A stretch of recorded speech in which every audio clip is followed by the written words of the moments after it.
본문의 말씀, 이 땅을 살아가는 수많은 인생들이 하나님 앞에서 행하지 말아야 할 일들에 대한 이야기를 하고 있습니다.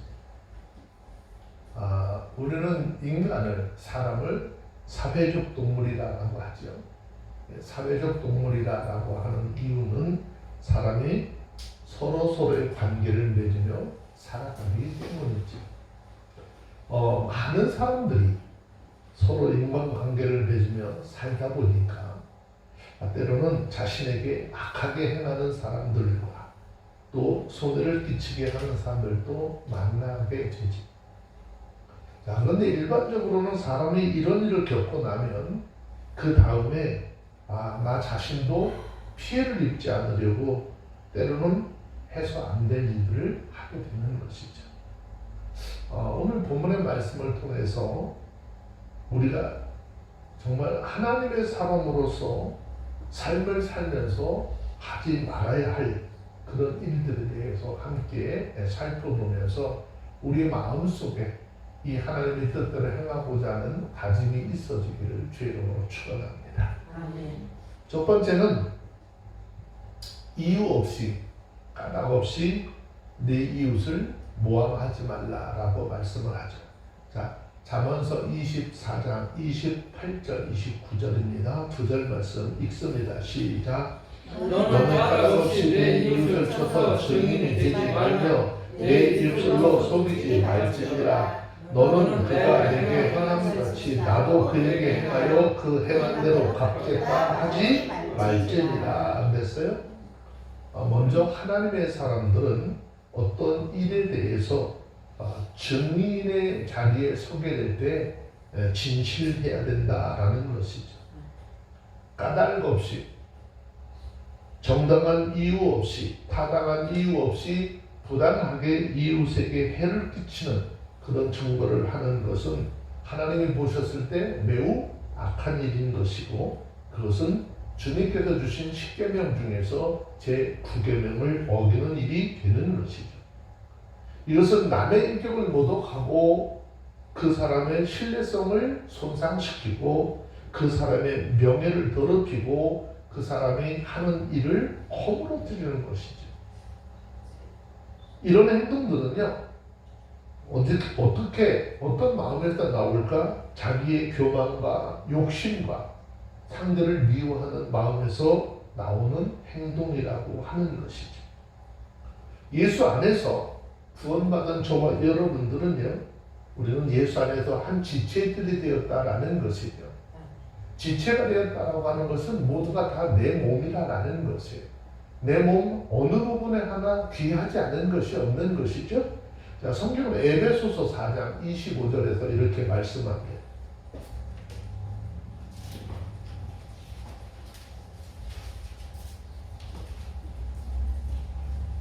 에베소서 4장 25절 말씀입니다. 찾으셨으면 우리 한 음성으로 한번 읽어볼게요. 시작. 그런즉 거짓을 버리고 각각 그 이웃으로 더불어 참된 것을 말하라. 이는 우리가 서로 지체가 됨이니라. 예수 그리스도 안에서 구원받은 하나님의 사람들이 서로 각 지체가 됨으로써 그 지체에 대해서 거짓을 한다면 이건 하나님 앞에 합당하지 않다라는 것이죠.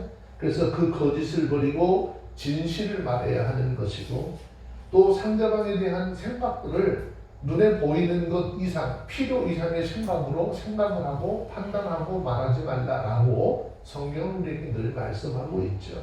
그래서 상대방에 대해서 항상 어떤 마음? 선한 마음을 품어야 한다라는 것이죠. 일반적으로는 사람들은 그렇게 해요. 내가 그렇게 당했으니까 너도 한번 당해보라는 거죠. 마음으로 위증을 할 때가 굉장히 많습니다. 이런 행위는 하나님 앞에서 중대한 범죄 행위다라고 하는 것이죠. 29절의 말씀에서 그래서 뭐라고 하시죠? 29절만 따라 한 번 더 볼까요? 읽습니다. 시작. 너는 그가 내게 행한 같이 나도 그에게 행하여 그가 행한 대로 갚겠다 말하지 말지니라. 아멘. 네. 이 말은 남이 우리에게 행한 악에 대해서 보복하려고 하지 말라라는 거예요. 누가 나에게 불편하게 했으니까 나는 그 이상의 것으로 그를 어떻게 대적해야 되겠다라는 생각을 하지 말라라는 것이. 물론 사회의 질서와 안녕을 위한 공적인 형벌은 필요하지만 사사로운 보복은 하나님께서 어떻게 금하시는 것입니다. 하나님의 뜻은 우리가 모든 사람에게 사랑과 선을 베풀 것이고 심지어 우리에게 해를 끼치는 원수에게까지도 사랑과 선을 베풀기를 원하고 계십니다. 우리가 이 말씀을 통해서 한 가지 깨달아야 할 것은 의도적이라든지 무의식적으로든지 다른 사람에 대해서 거짓 증거하는 것, 그 사람에게 치명적인 그러한 상처를 주게 된다라는 사실을 알라라는 것입니다. 위증은 그 이유나 정당성을 떠나서 하나님의 보시기에 이미 범죄 행위다라는 것이죠. 우리는 하나님께서 우리에게 주신 입술을 하나님을 찬양하고 하나님 앞에 영광을 돌리고 이웃을 존중하고 사랑하도록 사용하기 위해서 만들어 놓은 것이지 다른 사람을 해하기 위해서 만들어 주신 것이 아니라는 것입니다. 그런데 우리의 삶의 현실을 보면 현실은 그렇지 못하지. 자, 그래서 이것을 어떻게 할고 고민도 많이 하죠. 날마다 하나님 내 입술에 뭐 세워달라고 파수꾼 세워달라고 하나님 앞에 기도하면서도 실제적인 우리의 삶에 우리의 입술들은 어떤 모습하고 있어요? 야고보서 3장 8절, 9절, 10절.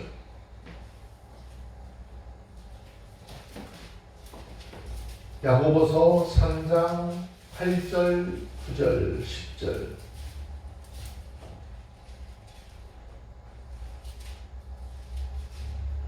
찾으셨으면 한 음성으로 한번 읽습니다. 시작. 너는 능히 그들의 사랑이 없나니 쉬지 아니하는 악이요 죽이는 독이 가득한 것이라.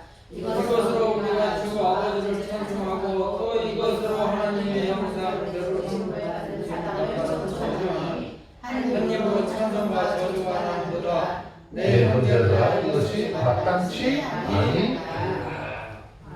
얼마나 하나님의 말씀을 저희 그러잖아요. 지금 잠언서를 통해서 얼마나 말에 대한 말조심에 대한 이야기를 계속 하고 있어요.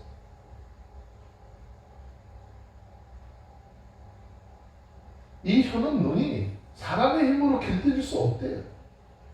입만 열면 악한 말하고 악한 생각 속에서 나오는 아주 독한 것으로 가득 차 있다. 근데 한편은 이 입술 가지고 어떻게 우리의 구원자이신 아버지 하나님을 찬양하고 이것을 통해서 하나님의 형상대로 지음받은 사람들을 뭐 한다는 거죠? 저주한대요. 한 입으로 찬송과 저주가 나옵니다. 이건 너희들 마땅치 않는 거야 라고 말씀을 하고 있어요. 특별히 성경 로마서 12장 21절 말씀에 보면 우리에게 이렇게 당부하시잖아요. 로마서 12장 21절. 너희가 그리스도인들이야, 너희가 하나님의 사람들이야, 너희가 진정 예수 안에서 구원받은 사람들이니 너희의 삶을 어떻게 하라고요? 로마서 12장 21절 시작. 악에 지지 말고 선으로 악을 이기라. 앞에다가 너는 한번 집어넣어서 한번 해봐요. 시작. 너는 악에게 지지 말고 선으로 악을 이기라. 아멘. 그러니까 나는 안 해도 되냐? 아니요. 나도 악에게 지지 않고 선으로 악을 이기는 삶을 살아가는 하나님의 사람들이 되어야 하는 것입니다.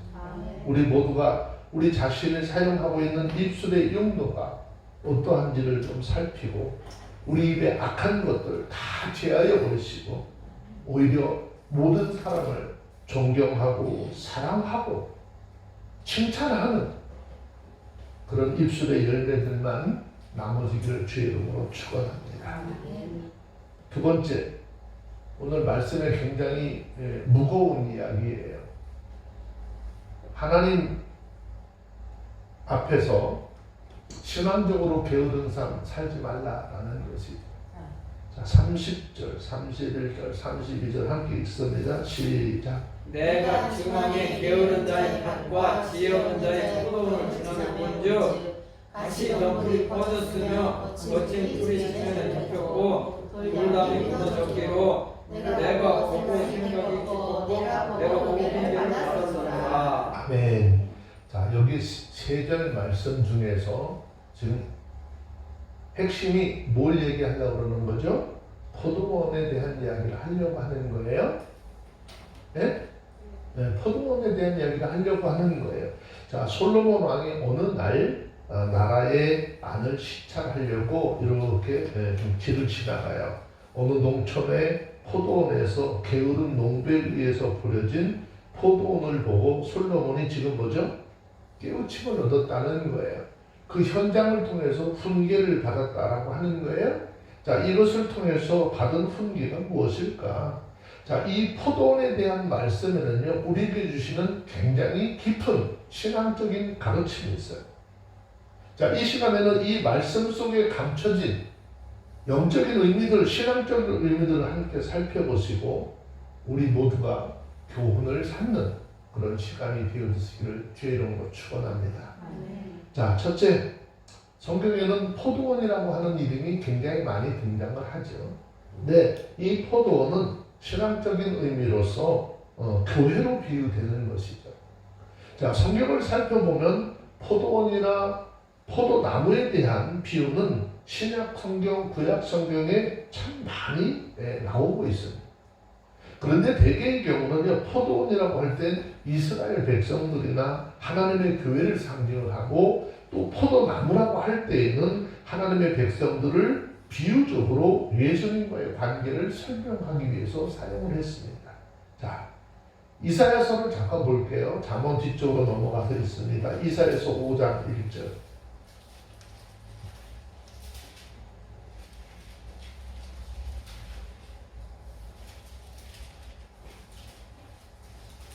포도 따면 포도원 생각하시면 안 돼요. 자, 이사야서 5장 1절, 2절 읽습니다. 시작. 내가 나의 사랑하는 자를 위해 노래하되 나의 사랑하는 자의 포도원을 노래하리라. 나의 사랑하는 자에게 포도원이 있으며 신이 기름진 산으로다. 땅을 파서 돌을 지하고 그 곡상 포도나무를 심었도다. 그 중에 망대를 세웠고 그 안에 술풀을 탔도다. 좋은 포도 맺기를 바랐더니 들포도를 맺혔도다. 자, 하나님께서는 좋은 포도원을 만들기 위해서 좋은 땅에 아주 각상품 포도나무를 심었다 그랬어요. 그런데 포도원에 대한 관리를 잘못한 탓에 좋은 포도 맺기를 바랬던 주인의 기대를 다 저버리고 들포도를 맺게 됐죠.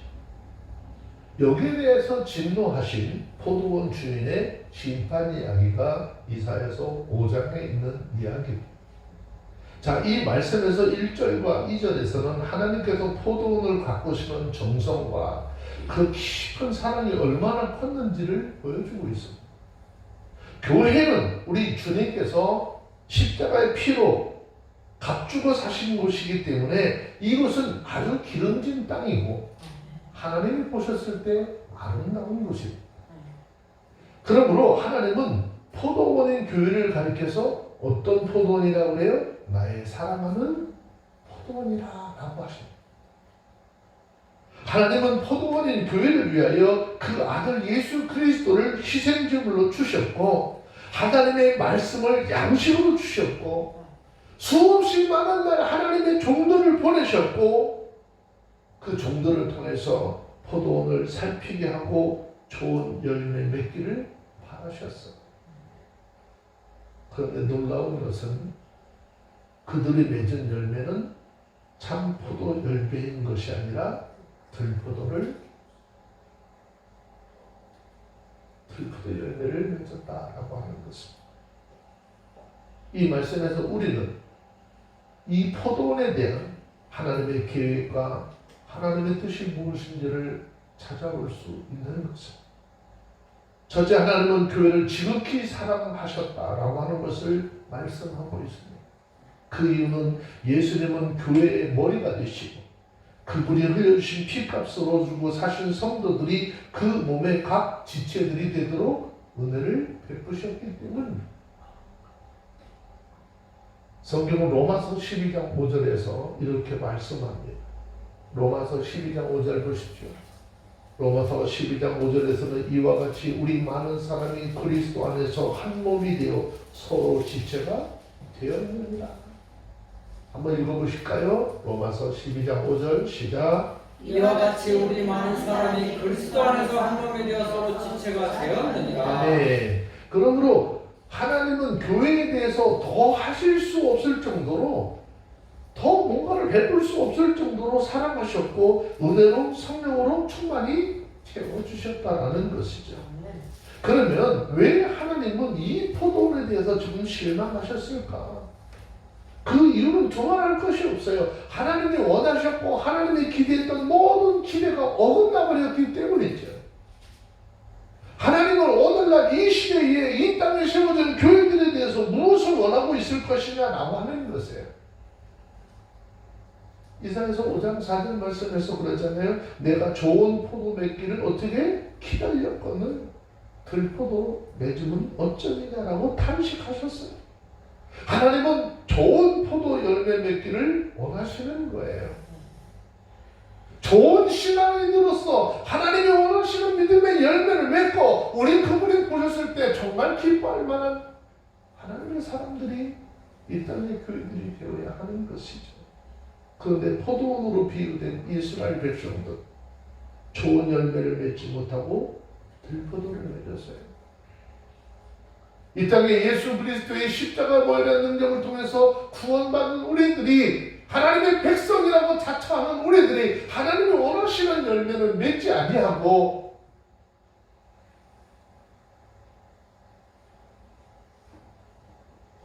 하나님의 기대에 못 미친 그런 열매를 맺으며 살아가고 있다는 것입니다. 오늘 하나님께서 이 땅에 많은 포도원들을 만들어 놓으시고 그리고 그 포도원에 항상 좋은 열매 맺기를 기대하고 있는 것입니다.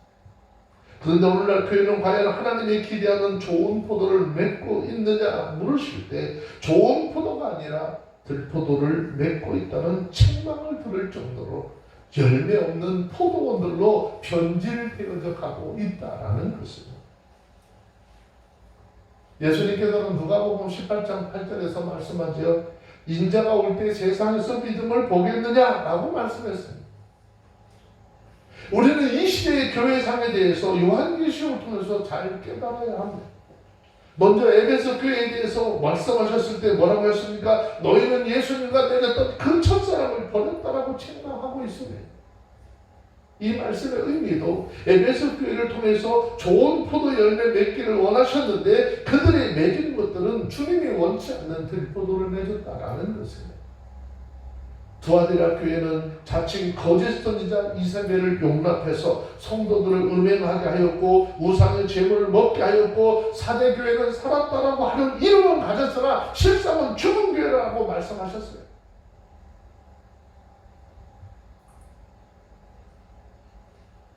죽은 자들이 좋은 포도 열매 맺을 수 없는 것입니다. 또 라오디아 교회는 어땠습니다? 차지도 덥지도 않으시고 아주 비정직한 신앙을 가지고 있어서 하나님이 입에서 토하여 내침을 당할 것이라고 경고하고 있습니다. 이와 같이 교회에서 예수님이 바라시는 좋은 포도나무의 결실을 어떻게 바랄 수 있겠느냐 하는 것입니다. 그러므로 교회가 온전한 하나님의 말씀의 가르침으로 인도함을 받지 않으면 예수님이 재림하실 때쯤에는 많은 교회들이 음료화되어서 음행의 포도주에 취하게 되고 진리요 생명의 말씀에서 떠나게 될 것입니다. 그러면 과연 어떤 포도원이 이처럼 처참한 자리에 빠지고 하나님 앞에 버림을 받게 될 것입니다. 여기에 대해서 오늘 본문에서 세 가지 사실을 지적하고 있습니다. 그 첫째는 그 교회 안에 포도원 안에 가시덤불이 퍼졌다 그랬어요. 두 번째 거친 풀이 덮였다 그랬어요. 세 번째는 돌담이 무너졌다고 그랬어요. 자, 여기에서 가시덤불이 퍼졌다고 그랬어요.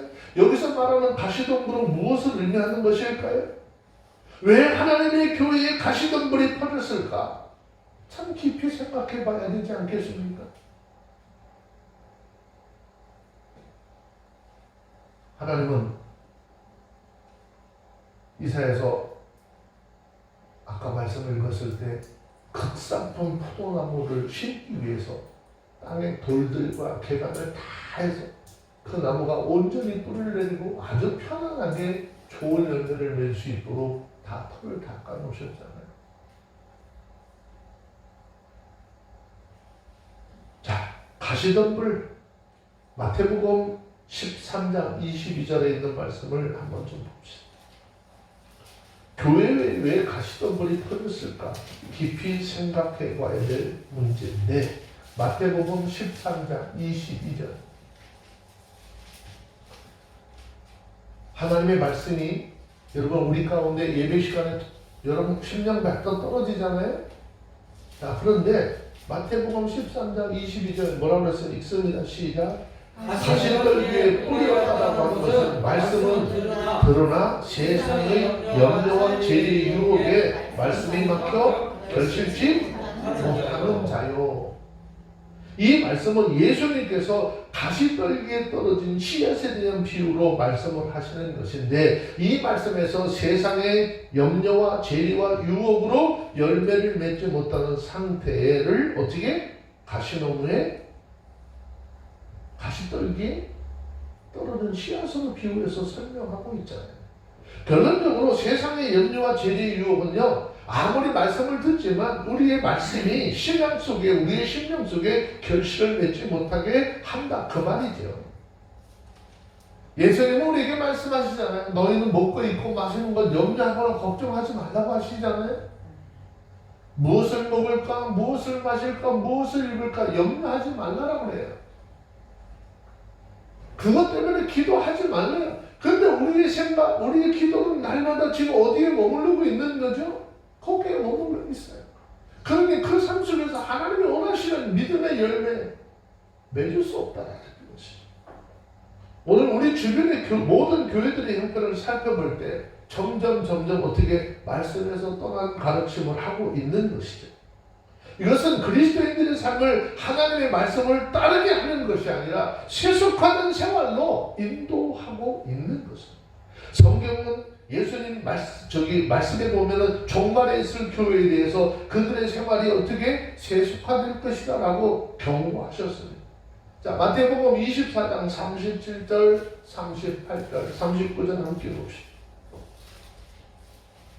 예수님께서는 이 마지막 때를 노아의 방주 때를 비유로 하고 소돔과 고모라 때의 때를 늘 비유하면서 말씀하셨는데, 자, 마태복음 24장 37절도 노아의 때와 같이 그 때가 어떤 형태였었는지를 설명하면서 비유로 설명하고 있어요. 자, 함께 봅시다. 시작. 노아의 때와 같이 인자의 임함도 그러하리라. 홍수 전에 노아가 방주에 들어가는 날까지 사람들이 먹고 마시고 장가들고 시집가고 있으면서 홍수가 나서 저희를 다 멸하기까지 깨닫지 못하였으니 인자의 임함도 이와 같으리라. 여기서 말씀하고 있어요. 먹고 마시고 장가들고 시집가는 모습, 이것은요 하나님을 멀리하는 생활, 세속화된 생활을 상징적으로 설명하고 있는 것입니다. 노아 시대의 모든 사람들이 그랬잖아요. 노아가 하나님이 심판이 임할 거라고 아무리 가서 외쳤지만 그들은 이 맑은 날, 이렇게 좋은 날 뭔 비가 오겠어. 그런데 하나님의 약속한 때가 되면 하나님께서 그 일을 이루시는 거예요. 지금 우리들에게도 늘 그러잖아요.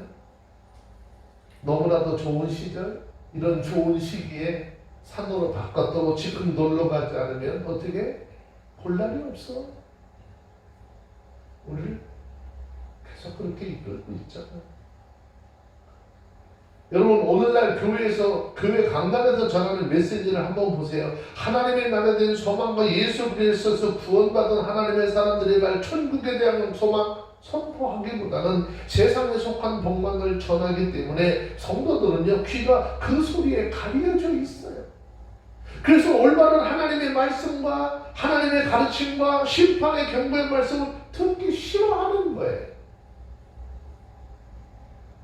세속화된 달콤한 세상적인 복을 누릴 수 있기를 원하고 그런 말씀을 사모하며 듣기를 원하죠. 그런데 기가 막힌 거는요. 그런 걸 원하는 사람들, 그렇게 하는 교회에 사람이 엄청나게 모여요. 왜 그럴까요?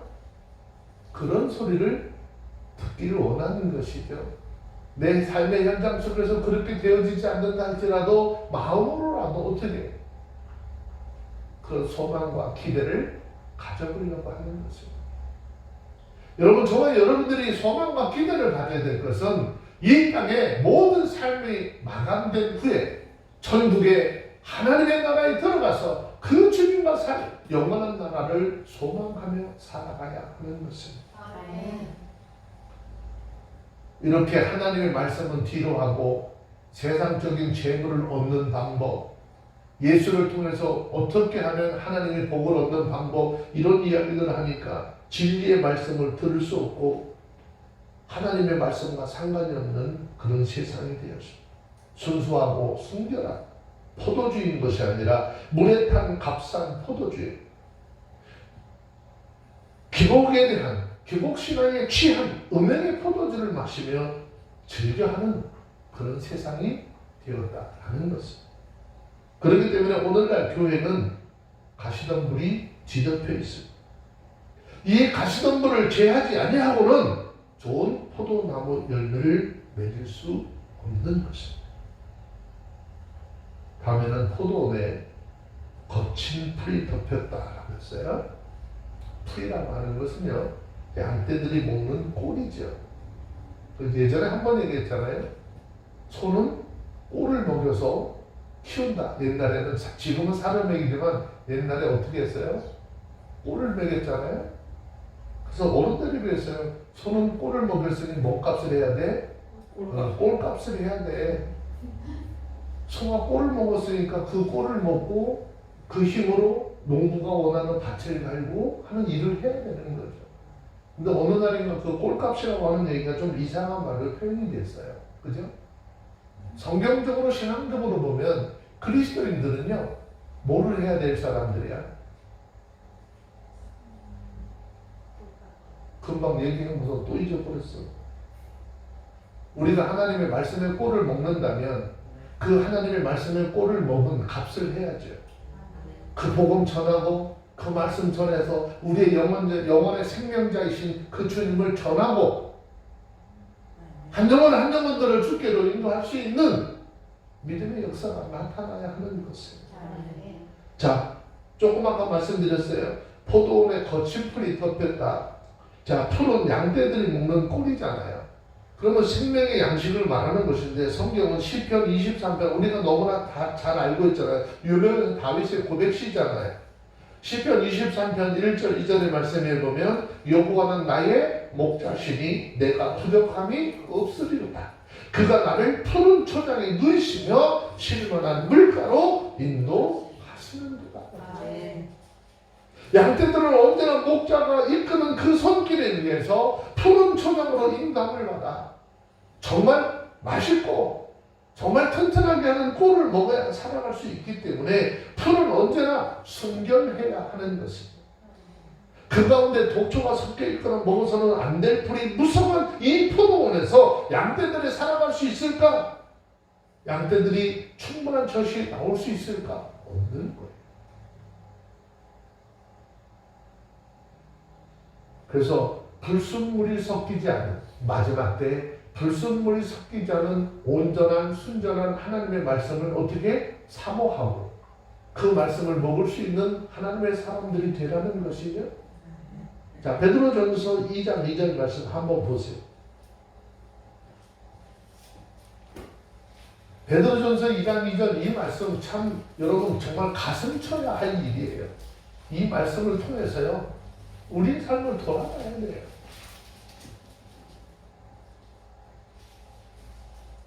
베드로전서 2장 2절입니다. 시작. 단련아이 같이 순전하고 신령한 젖을 삼아라. 이는 이로 말미암아 너희로 구원을 이루도록 자라게 하려 함이라. 하나님의 말씀, 하나님의 신령한 말씀을 먹지 않으면 우리 신앙이 예수 그리스도의 장성한 믿음의 분량에까지 이룰 수 없는 거예요.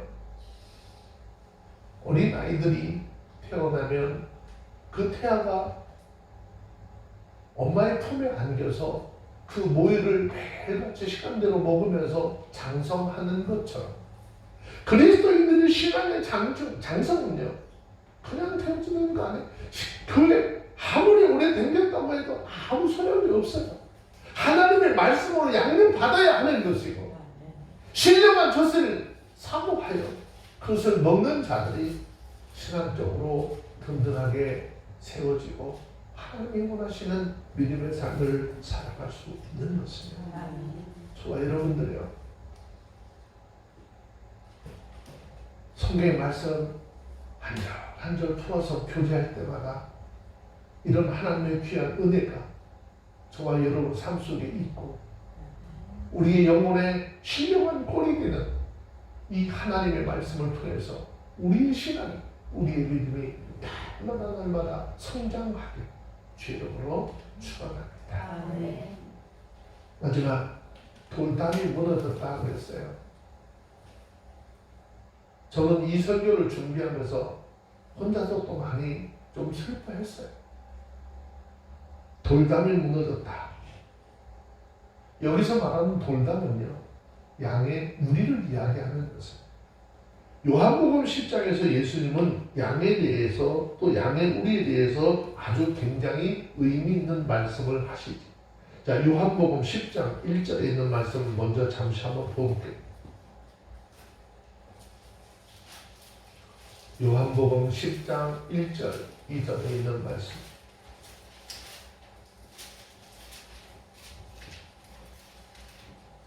찾으셨으면 함께 보도록 합니다. 시작. 내가 진실로 진실로 너희에게 이르노니 양이 우리의 문으로 들어가지 아니하고 다른 데로 넘어가는 자는 절도며 광도요 문으로 들어가는 이가 양의 목자라. 아멘. 자, 그러므로 여러분 포도원에는 뭐가 있어야 돼요? 포도가 울타리가 있어야 돼요. 울타리가 있어요. 그 이유는 양을 잡아먹으려고 하는 못된 짐승들이 항상 양 주변을 맴돌고 있기 때문에 우리가 든든히 잘 쳐져 있지 않으면 양의 생명은 항상 위험한 것입니다. 그런데 여기서 말하는 양의 우리는요 진리의 말씀을 이야기하는 거예요. 교회는 구원의 도리와 올바른 하나님의 말씀을 가르침을 받아서 그리스도인으로서의 삶의 방법이 어떻게 하는지 그거를 가르치고 믿음에 굳게 서서 하나님의 뜻을 이루며 살아가도록 하기 위해서 진리의 말씀으로 교회의 울타리를 쳐야 하는 거예요. 우리 신앙의 울타리가 하나님의 말씀으로 든든히 무장되어져 있어야 외부의 거짓된 것들, 이단 사설들이 들어올 수 없는 거예요. 근데 그 우리에는 뭐가 있대요? 문이 있대요. 이 문은 양들이 있는 우리로 들어갈 수 있는 유일한 통로입니다. 그러므로 이 통로를 통하지 않고서는 우리 안에는요 그 누구라도 들어갈 수 없는 거예요. 그런데 그 우리의 문은요 바로 누구냐? 예수님이라고 했어요. 요한복음 10장 2절 읽었잖아요. 문으로 들어가는 이가 양의 목자십니다. 그리고 요한복음 10장 8절 한번 더 볼까요? 요한복음 10장 8절. 예수님 자신을 친히 뭐라고 말씀하셨어요? 한번 읽어볼까요? 시작. 나보다 먼저 온 자는 다 절도요 광두니 양들이 듣지 아니하였느니라. 아멘. 예수님보다 먼저 온 자, 양의 문, 생명의 문으로 들어온 그 사람이 아니고 담 넘어서 들어온 모든 것들은 양의 생명을 노력하는 절도자들이다. 결국 교회는 악한 세력이 양들의 생명을 노략질하기 위해서 항상 뭐 한다는 것이죠? 넘보고 있다는 것입니다. 그들은 양의 문으로 들어오는 목자인 것이 아니라 다른 데로 넘어가는 자들로, 예수님은 이런 사람들을 절도요 강도라라고 했습니다. 즉 이들은 예수 그리스도의 말씀이 아닌 것을 마치 예수 그리스도의 말씀인 것처럼 가장하여 가르치며 양의 우리에 들어가서 양의 생명을 도둑질하고 죽이고 멸망시키는 자들이라는 거예요. 교회라고 하는 이곳에, 강단이라고 하는 이곳에서 나는 길이요 진리요 생명이라고 말씀하신 그 주님의 말씀을 전해야 하는데, 이 말씀이 아닌 세상의 것들을 가지고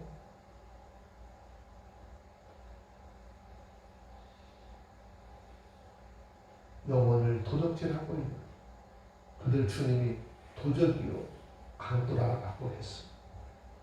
하나님으로부터 소명을 받아 그 사명을 감당하는 목회자는 진리의 말씀으로 양의 우리를 든든히 쳐야 하는 것이고, 오직 예수 그리스도의 말씀으로 그 문을 삼아서 양떼들을 그 문을 통해 들어가고 나오면 꼴을 먹도록 해야 하는 것입니다.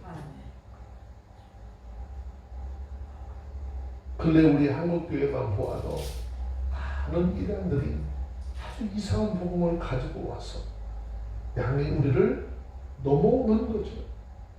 양의 생명을 죽이고 있습니다.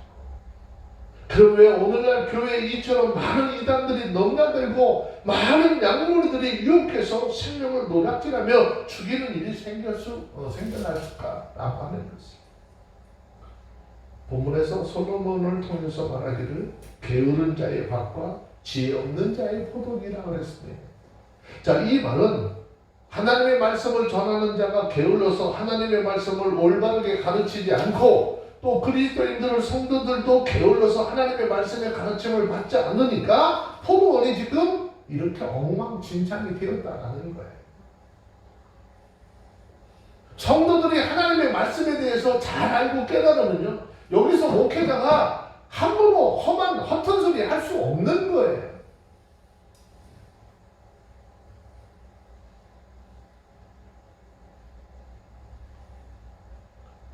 목회자들이 올바른 말씀으로 양육하지 않으면 양떼들의 생명이 위협받고, 온전한 하나님의 말씀을 가르침받지 못하면 교회 울타리가 든든할 수 없어요. 여러분들이 올바른 하나님의 말씀을 가르침을 받고 올바른 하나님의 말씀으로 무장을 하고 있으면 다른 것들이 감히 범접할 수 없는 거예요.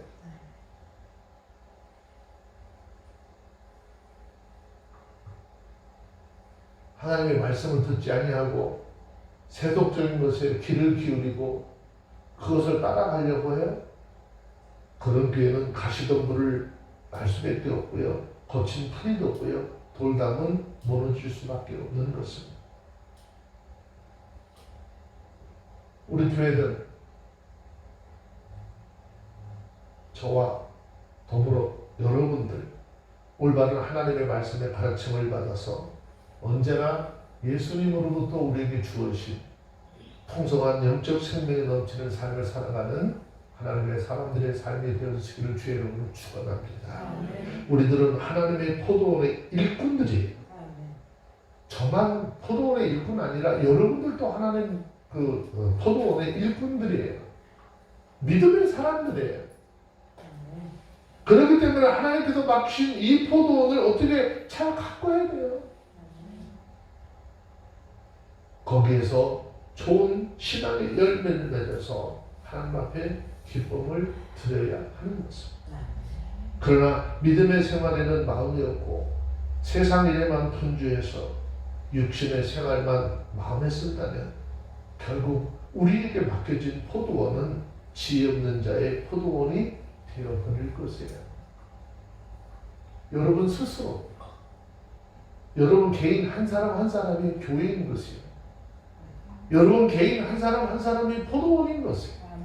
그러면 이곳에 하나님이 원하시는 극상품 포도나무는 이미 심겨졌어요.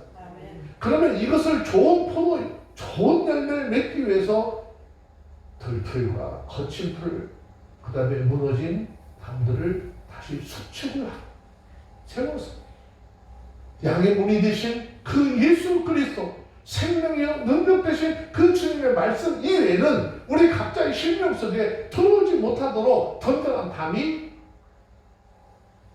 세워져야 합니다. 아멘.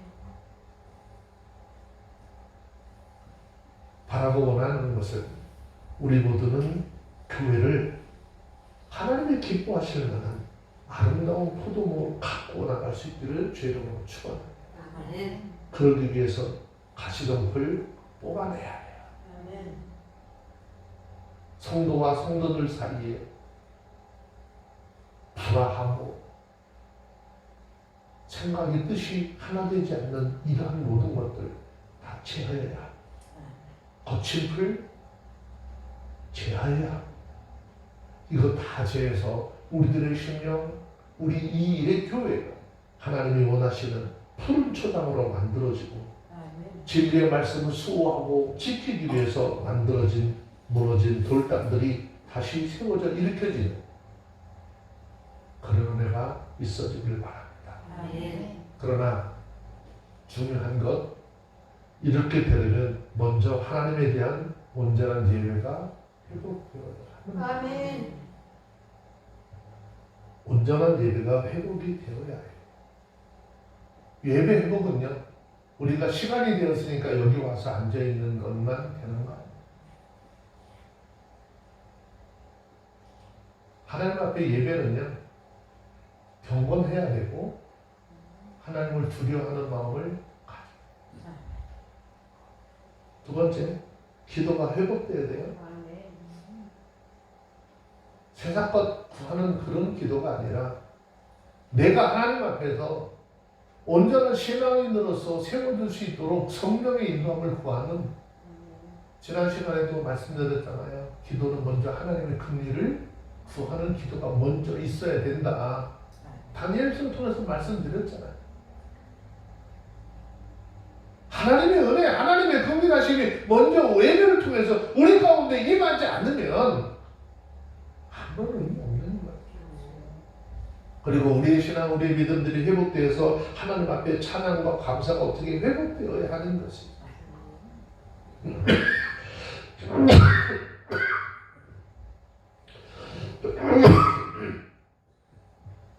하나님은 이런 교회를 이루시려고 이의 교회를 이곳에 세우신 줄을 믿습니다.